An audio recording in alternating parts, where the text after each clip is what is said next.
প্রাচীনকালে স্বর্গে এক অপ্সরা ছিলেন অঞ্জনা। এক ভুলের জন্য তিনি অভিশাপ পান, তাকে পৃথিবীতে বানরূপে জন্ম নিতে হবে। পৃথিবীতে তিনি বিবাহ করেন বানরাজ কেশরকে। অঞ্জনা দেবী কঠোর তপস্যা করেন। তাঁর ভক্তিতে সন্তুষ্ট হন বায়ুর দেবতা বাযুদেব।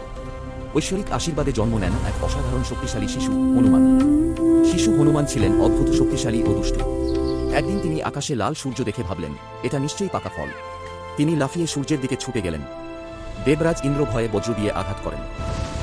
হনুমানের চোয়ালে আঘাত লাগে, তাই তার নাম হয় হনুমান, হনুমানে চোয়াল। এতে রুষ্ট হয়ে বায়ুদেব পুরো বিশ্ব থেকে বায়ু সরিয়ে নেন। সব দেবতারা এসে হনুমানকে অসীম শক্তি, বর ও আশীর্বাদ দেন। কিন্তু শিশু হনুমান তাঁর শক্তি দিয়ে ঋষিদের আশ্রমে দুষ্টুমি করতে লাগলেন।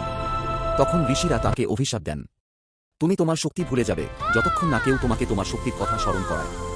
এই কারণেই পরবর্তীতে জাম্ববান তাঁকে তাঁর শক্তির কথা মনে করিয়ে দেন, যখন তিনি রামের জন্য সমুদ্র লঙ্ঘন করতে যাচ্ছিলেন। আপনি হনুমানজির ভক্ত হলে লাইক, সাবস্ক্রাইব করতে ভুলবেন না, কমেন্টে জয় বজরংবলী লিখে যাও।